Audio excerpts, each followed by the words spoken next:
August of this year, I was provided an excuse to travel to Breckenridge, Colorado to be in my best friend's wedding. A couple days before the wedding, I stayed at Peak One Campground in Frisco for 2 nights. There are dozens of trails in the area that I got to ride, including Frisco Bike Park, the Peninsula Trails, the Colorado Trail. My bucket list trail had to be Wheeler Trail up in Breck. I know how to read a map, but I must have flaked out from excitement because I thought I could ride Wheeler Trail from my campsite in Frisco, hence the poor planning. There were plenty of options, like taking the free bus up the valley, or simply parking my vehicle closer. But, blind with excitement, my plan was to huff it up the valley to Breckenridge from Frisco Peninsula, climb Burro to Wheeler Trail, then connect Wheeler to the Colorado Trail Miners Creek segment, which would take me back towards Frisco. To my surprise, when I got to the high point on Wheeler, I was 16 miles in with 3,500 feet of gain, and I was 4.5 hours into my ride. Between the high elevation, the poor air quality from the fires, and my perceived energy spent, it was safe to say I was really struggling. I was also a little freaked out about dropping down on the other side of the mountain for these same reasons. I'll admit, I walked most of the way up Wheeler. As a sea-level dweller, it felt like I was trying to breathe out of a coffee stirrer after 11,000 feet. That is another likely reason I felt so tired at the top. The top of Wheeler was fast, narrow, steep, loose, and very exciting. Something about that steep grade on the side of the mountain gets the blood pumping.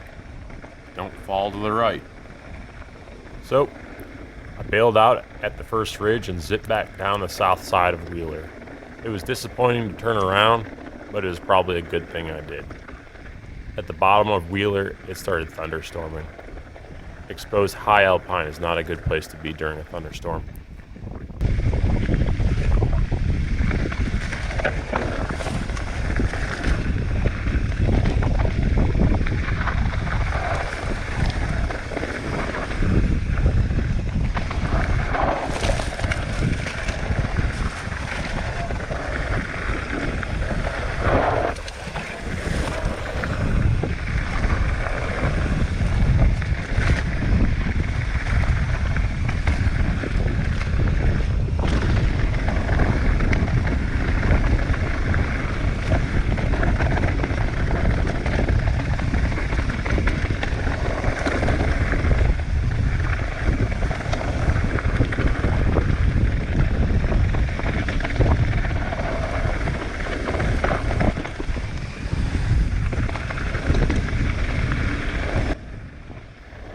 Once the intensity of the fall zone was reduced a bit, I could finally let off the brakes.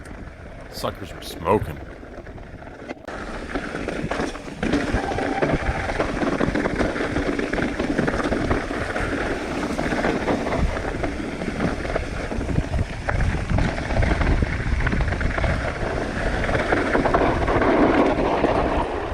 Yo!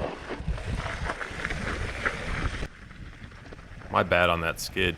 That switchback snuck up on me, and my tires were fighting for traction. Some of this trail can be quite marbly, and my rear tire has seen better days.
four-wheeler featured bowling ball-sized rocks, some really fun turns through the woods, and some steep, loose sections. I'll never understand people who shortcut turns in difficult sections. I love challenges and getting loose. When people shortcut, it is really disrespectful to the trail builder. It ruins the challenges. Keep single track single. If you want to ride a trail as wide as a fire road, then go ride a fire road. That's enough of my soapbox. I rode this trail on a Tuesday, and I only saw a few hikers. I love the feeling of being the only person for miles. I know the buddy system is a good idea, but I've been self-isolating like this for years.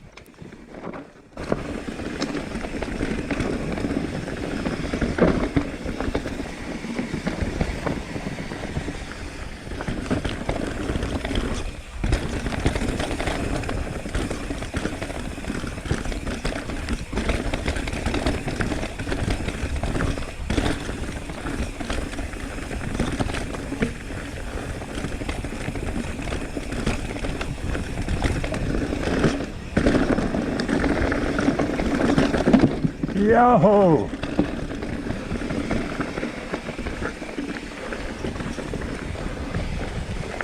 Thanks, guys.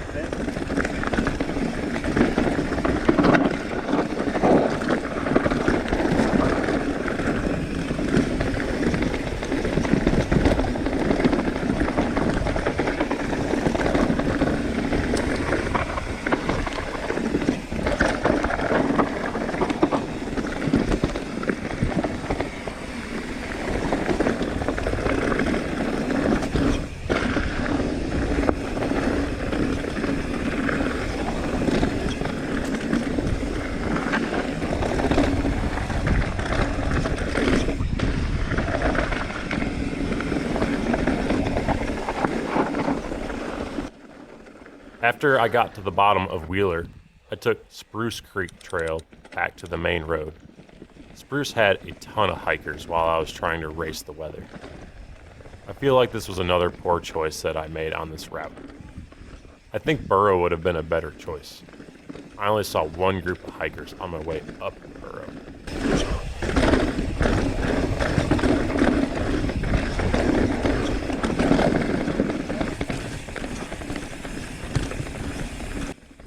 Spruce Creek had similar terrain to Burrow.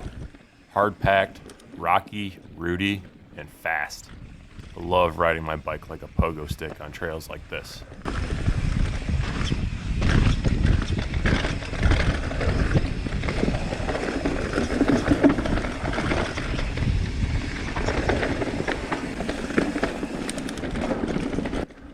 I did get my second wind on my way back through the valley. I got bored and decided to climb up the Colorado Trail Gold Hill segment, then descend Peach Trail back to Frisco. I'll save that footage for part 2 of this ride. In all, I pedaled 37 miles and about 4,700 feet of gain. And call me slow if you will, but it took me over 7 hours to complete. I was worn out and quite happy despite bailing out. I was hopeful I'd be able to get back up there again, but the smoke was so bad and the chance of weather was too great. I ultimately decided to move on and ride elsewhere. I will have to make an effort to complete this route in the future. Thanks for watching.